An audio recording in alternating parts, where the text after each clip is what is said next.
If you want to know the best and latest farming methods in 1.12, you are in the right place. You guys know the drill, another week, another patch, so I have tested more than 35 of the major farming methods in the game to give you the working ones currently, so I can save you the guesswork and a lot of time to let you focus on the things that matter and will give you progress in the fastest time possible. As always, I want to start the test with a little side note for consoles, as console players have a chance to revive some of the dead unlimited spots on this list. Not everything, but you do have a chance, and it is possible by setting the graphics mode to performance mode. Always keep in mind that there's no guarantee that the said method will work, and results vary from console players to the next. So the safest route in here if you are a console player is to just give it a try and see if it will work on your end.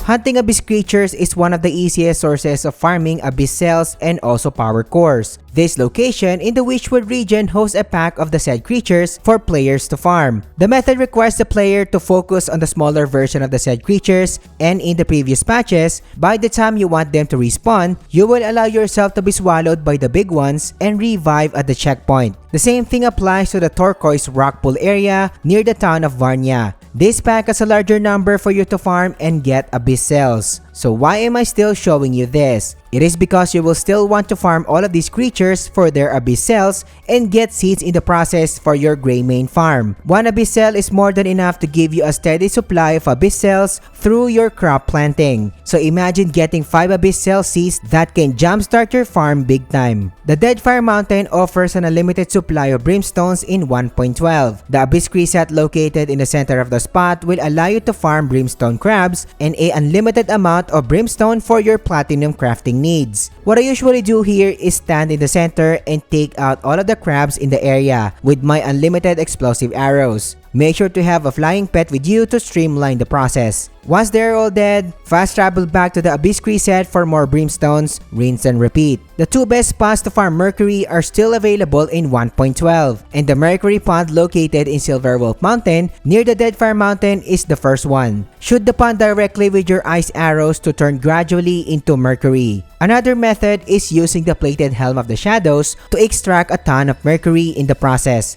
The second spot is located in Smoking Lens Heart, located in Deadfire region. While there were no changes made during the cooldown period, as a player needs to wait 3 in-game days to replenish these ponds. But what if you want easy rubber materials, I hear you asking, my dear viewer? The Stone Crab Wetlands, located in the far east of Deminis, offers a rubber tree near its location. The rubber tree in question oozes with white liquid, and you only need a magic site to farm the substance directly. In the past, you could just fast travel back to the nearest Abyss Nexus and come back for more, as the white liquids will never run out. This is certainly not the case anymore in the latest version of the game, and it is not really a big loss anyway, since your gray main farm is also more than enough solution for your rubber needs. Rubbers and abyss cells works almost identically, where you only need 1 seed to jumpstart your gray main farm, because your fully grown trees will give you more seeds in return that you can plant once again. If you don't have the gray main farm unlocked, the easiest and fastest way to gain brimstones,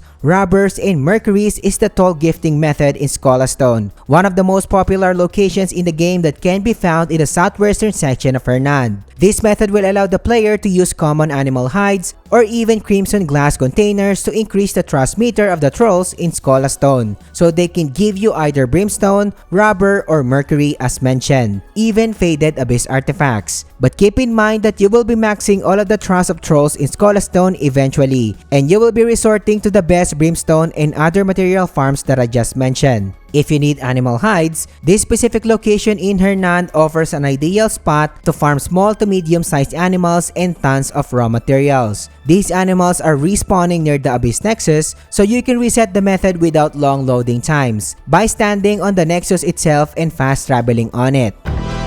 The Stone Crab Wetlands is still the main go-to if you want to stockpile your ore deposits. This spot will allow you to farm almost every ore in the game, which can easily solve your upgrade problems. What I usually do here is go around the spot and make sure that all nodes will be farmed, and wait for at least 7 days for all of the ore deposits to respawn and farm again. This spot offers azurites, garnets, scolicites, copper ores, epidotes, and iron ores. These are the key ores that you need mostly for your upgrades as mentioned. location. But what if you want to jumpstart your bismuth ores? Drakesfall Castle is still the best early farming location for you. This specific spot offers multiple packs of small bismuth crabs that drops abyss cells and bismuth. I've been receiving reports that console players can still respawn the crabs. The method here is not completely killing every pack of crabs in the area and leaving at least 2 to 3 packs. Fast traveling back to the Nexus will allow you to respawn all of the crabs you just killed. Of course, I need to test this myself every week. But in multiple test runs across multiple saves, I can no longer replicate this method, at least when playing on PC. I showed you the details of the unlimited method so you can try it for yourself if you are playing on consoles with performance mode active. But even if the farm is completely dead on PC, it's not really a big loss. If you farm all of the crabs at Drakesfall Castle, you will be getting a lot of bismuth anyway. Just look how many enemy packs are sleeping in this area. This will last you multiple upgrades already and get abyss cells in the process as well. Not only that, just imagine how much bismuth ore you can farm just around Stone manually. The ruins of Sage Peak are still the fastest and earliest way to gain tons of iron ores and abyss cells. This method will allow the player to farm stone crabs that drop the said materials. These crabs are also respawning in the past, so you can farm indefinitely. And the trick here was to concentrate on the small to medium stone crabs and letting the moss covered stone crabs alone, so the other crabs will respawn. In the latest version of the game, even if you killed only one stone crab in the area, that crab will never respawn, at least on the PC side of things. Another minor loss, since iron ores are so common that you can get 6 iron ores per node if you have a good mining build. Just look how many nodes you can farm around Greymane Camp in Hernand. If that is not enough, here are all of the iron ore nodes around Hernand and you can get 6 iron ore per node. So imagine how much you can earn in just few sessions.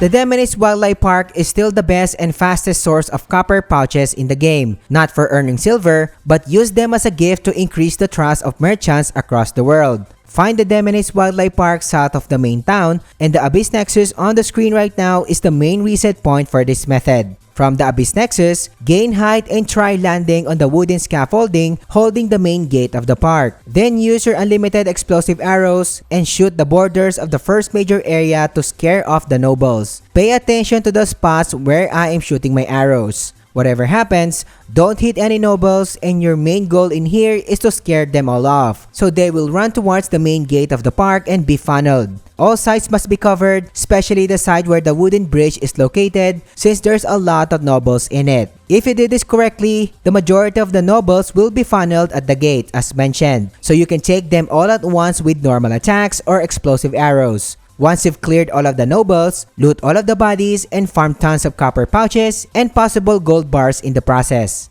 The gold bar stealing method works like a charm in the same location. If you want the quickest way to gain gold bars, this is the way to go. That is if you are not willing to do any side activities like farming golden apples or banking investment manipulations. This method will allow you to steal gold bars from nobles inside the park that we just terrorized a while ago. To do this efficiently, start from the Abyss Nexus and gain height. As soon as you land, ride your horse and start scanning all of the nobles around you while on horseback. Then follow the farming route being shown on the screen right now. And once the path ends, fast travel back to the Abyss Nexus from where we started to repeat the method. In just a few consecutive runs, I managed to score multiple gold bars consecutively, proving the farm is still alive and working. The Palmer Leaf money farming methods is still alive and kicking, allowing players to gain tons of silver in just few runs. By just gathering every Palmer Leaf spots across the map, you will be getting 8,000 silver in every 7 days. 3 of the best spots currently are in the latest version of the game. Holding third place is the Southern Elder Tree spot, located in the southern section of Demenes. You can find 3 flower spots in the area and they can give you 789 Palmer leaves, which is a lot. This can be sold later on like candies for 1200 silver. The Serpent Marsh is the second best spot currently, located southeast of Demenes. You do have 5 flower spots to take advantage of in this area where you can gather 953 Palmer leaves, which is worth almost 1400 silver. The Red Tree Forest spots on the other hand is hands down the best spots to farm Palmer leaves, located in the far east of Demenes in the northern section of Delesia. This area offers a whopping 7 flower spots and almost 1500 Palmer leaves to farm, which can be sold for an insane 2300 silver. There are a total of 10 Parma-Leaf spots on the map that I know of, so if you are interested in that, check the full video in the description or find it by clicking the card here. In the latest version of the game, the golden apple farming still holds the second best money farming method overall. If you don't have access to dispatch missions, which I will talk about in a second, the golden apple farming is hands down the best in the entire game. The golden apple hedgehog hunting will allow players to farm golden apples, and then use these golden apples to craft gold bars like candies in any of the major witches they desire. Two main spots remain unbeatable even in 1.12. The first one is the Eastern Hill spot located in Delicia. The area below the water tank in a bent position is where the golden apple hedgehog spawn. I am highlighting my farming route in the area for a much clearer visual of the farm. I will show you how godly this spot is even in the latest version of the game. Pay attention to my run in here where I scored 2 consecutive golden apples while multiple drops followed, gaining 4 golden apples in a short amount of time. The tariff spot for golden apples is working perfectly even after the patch. This spot can be found in the Gardens of Tariv, located in the northern section of Demenes. The actual spot is where I am hovering in this recording, and I am also highlighting the farming route once again. What I usually do here is form a circular motion in the garden when hunting for golden apple hedgehogs. Another godly spot where I gathered 2 consecutive golden apples right off the bat in just a single session, while 2 golden apple drops followed after. The time skip gold bar dispatch combined with the banking investment saves coming is hands down the best overall money farming method in the game, allowing you to earn 20k silver in just minutes plus easy gold bars like candies. Hold this thought for now as I will explain how it works later on this guide. And if you are getting value so far, subscribe to the channel. Liking the video and engaging in the comments helps me more than you can imagine. Or consider supporting us on Patreon or by becoming a channel member today. And I appreciate your support. Before I show you my test results when it comes to Abyss Artifacts farming, all of the test results were made from a low-level character that gathered 5 to 10 Abyss Artifacts so far in the game. The build is of course equipped with a 100% skill XP bonus for the highest artifacts gains per hour. The Frost element is already unlocked and powered up by the Shattering Frost Abyss gear.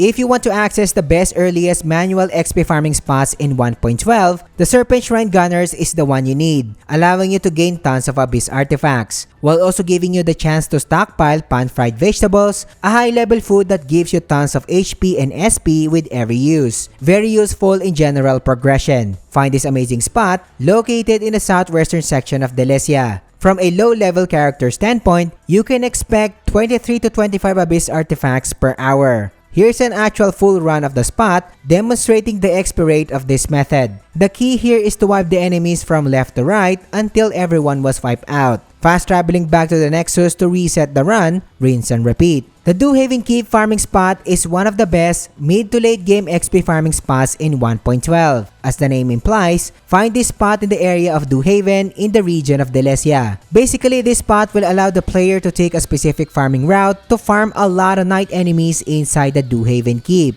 If you follow the specific route that I am suggesting, the elite team of Delicia is waiting for you at the entrance of the castle by the time you complete the said route. The Delician Elite Team's captain is worth at least 1 Ice Walker per kill. And just look how massive the XP given after the kill, and that is 1 whole bar. And if you are paying attention, that's already 3 Abyss artifacts in just 1 run. After the captain is dead, reset the farm and just fast travel back to the key Abyss Nexus for this method. The mid to end game City of Tomaso farming spots works perfectly in 1.12. Take note of the Abyss Nexus on the screen right now since it is your starting point for this spot. This spot offers high level enemies and I cannot stress how much XP a low level character can get from this spot. So pay attention to my XP bar and see for yourself. From the Abyss Nexus, glide your way down to the nearest fighting ring and wear your bandit mask. Attack any soldier in the ring and position yourself in the middle of the ring to funnel all of the high-level soldiers in the area.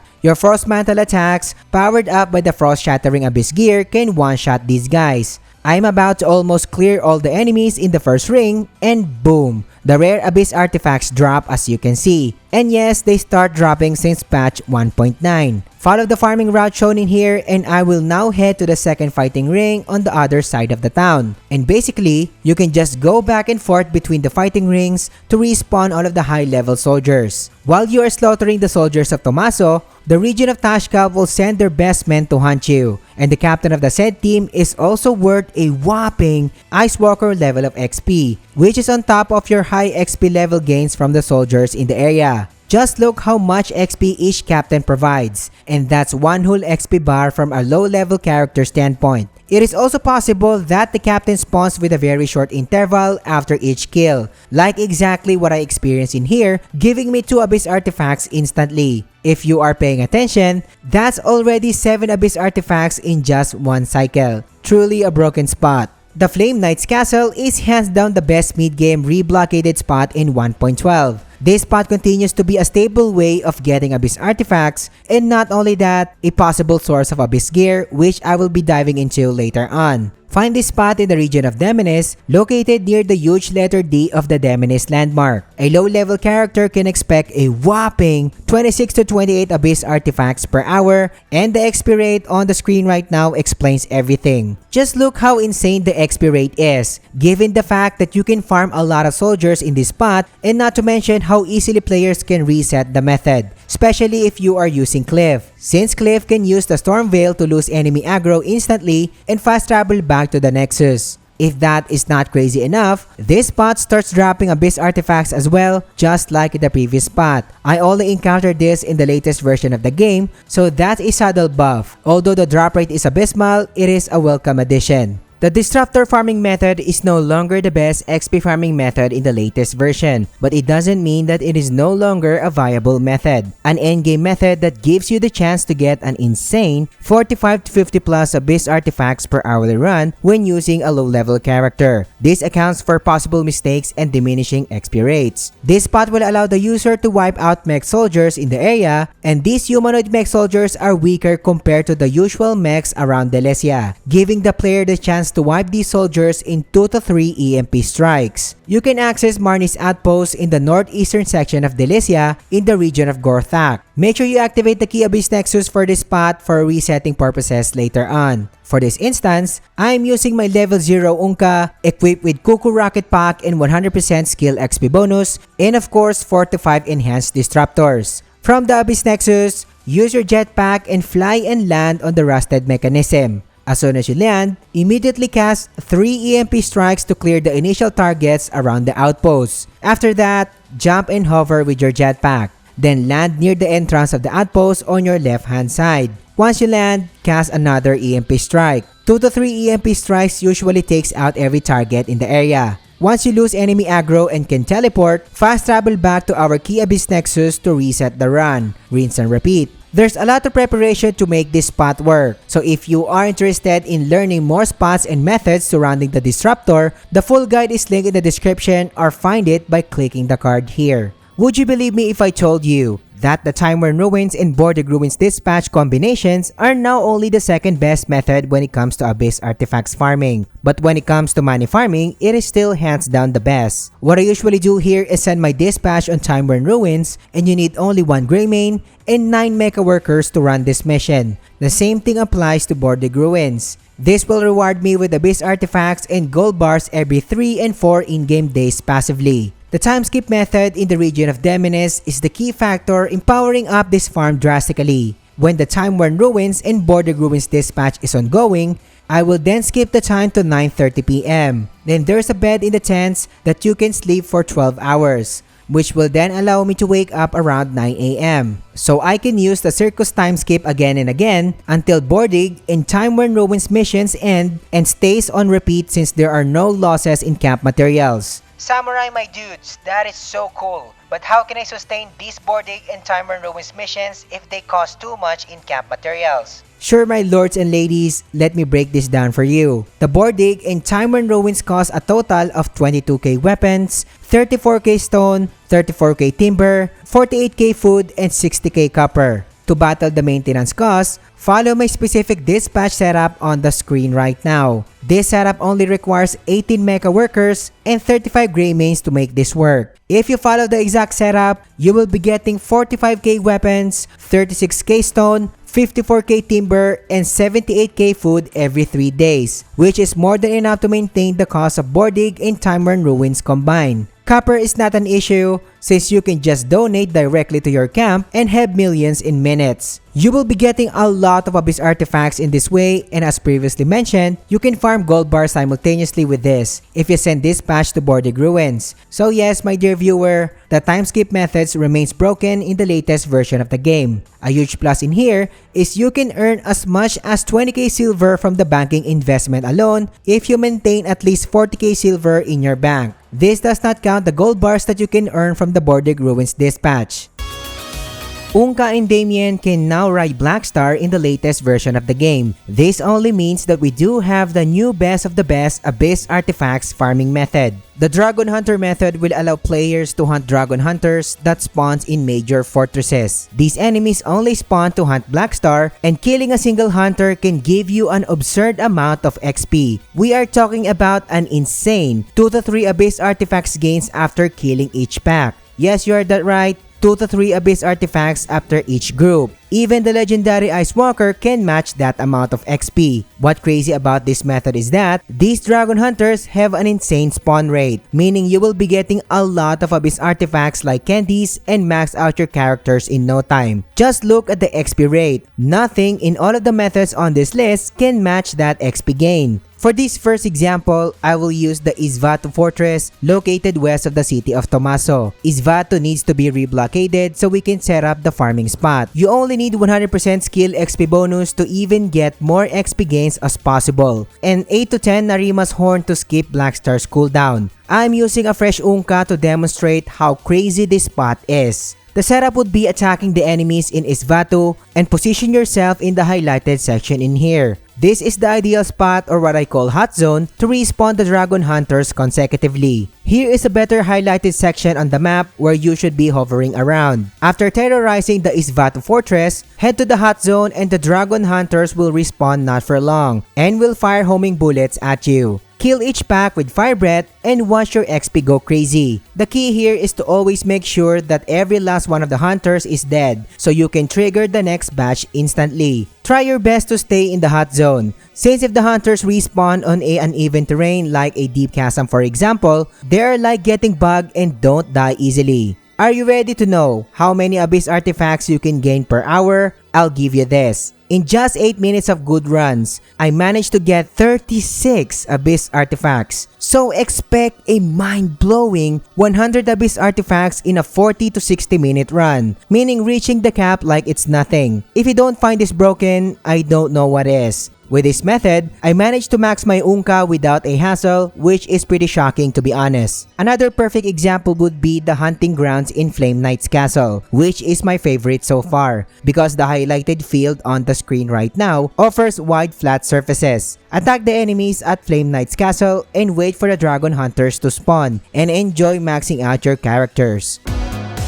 As early as Chapter 1, the beggars in Hernand are your earliest method if you are into stealing Abyss artifacts. This method covers the beggars end and the scrap hold located on the outskirts of the main town. Upon arriving to Beggar's End, call your horse and start scanning all of the beggars in our first key location. Follow the farming route shown in here and it will lead you to the second key farming area, which is the scrap hold. In this specific run, I was able to get 1 Abyss artifacts in the second camp. Actual proof that the beggars can still be a viable source of Abyss artifacts. Even after multiple patches, the Scholars in Skolastone Institute remains a strong source of Abyss artifacts. This method is not patched in any way, and I've already been testing this method weekly if you are following my guide so far. What I usually do here is start from the Abyss Nexus, ride my horse, and start scanning the Scholars in the area, while following the specific route shown in here. This farming route will cover the main bridge, main classroom on the left wing, and grand mess hall in the storage area. At the end of the farming route, I will then fast travel back to repeat the method. And there we go! already an Abyss artifact for this run. A prepared 100% double stealing build will almost guarantee getting the Abyss artifacts most of the time.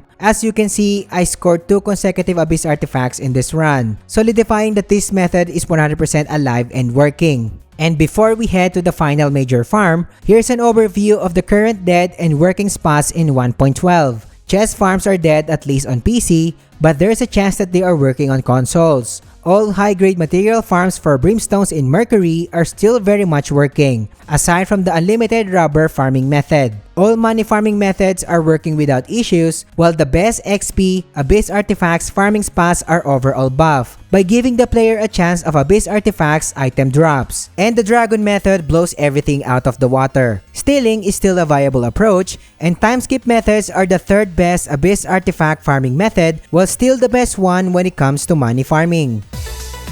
While the best Abyss gear farming spots are still working as intended in the latest version of the game, starting from the Flame Knight's Castle, which is a less than ideal method for farming Abyss gears. This spot remains as a potential backup and not really an optimized way when farming Abyss gears. Because if you look closely, there are only a handful of soldiers in this spot who hold the Blazing Shields. Blazing Shields hold Fortitude Abyss gears that you can extract for synthesizing purposes. The main issue that I have here is that disarming all of the soldiers with the Blazing Shields takes a lot of time because the spot is surrounded by other normal soldiers. Even if you manage to disarm the key soldiers with the Blazing Shields, it will also take you time tracking the lost shields even with your pet, since the pet can get normal weapons and shields in the process. So it's not really an optimized farm in any way, and use this as a backup as mentioned. The Frosthold farming methods remains the best of them all in version 1.12. The 3 usual spots are the Frosthold entrance, Frosthold pass,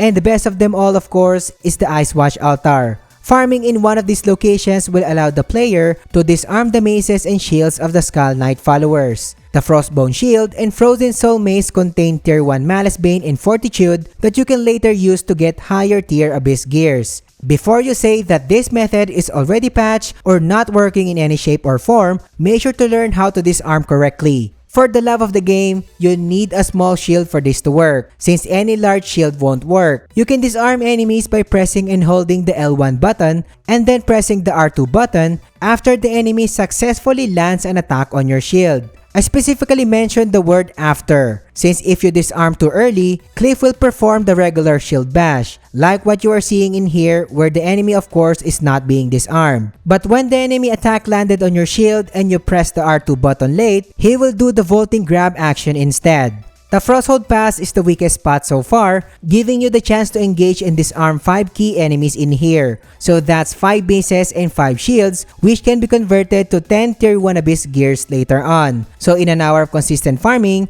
you are expecting 300 to 320 tier 1 Abyss gears per hour. Frosthold Entrance on the other hand allows you to farm 6 key enemies that give 6 maces and shields per attempt, and that's 330 to 360 Abyss gears per hour. There is no question that the Icewatch altar is indeed the best overall spot, giving you 15 key enemies to engage. So that's a whopping 15 maces and 15 shields that can give you 400 to 450 Abyss gears per hour. Just in case you are wondering how to reset all of these methods, hop on your horse and leave the area until the enemy aggro drops. Then return and notice that all of the shields and maces already respawn. One thing to note when trying to farm the Skull Knight followers is you can be at peace with killing the Rangers and the Frostbeater users, and they will never respawn. In patch 1.7, enemies learn how to pick up their melee weapons after every disarm, so make sure to cast Unleash in every successful disarm so you and your flying pet can easily get the shields and maces. Piling up the said shields and maces will allow you to extract tier 1 Malice Banes and Fortitudes as mentioned, then save scamming the results for your synthesis all the way to tier 3 Abyss gears.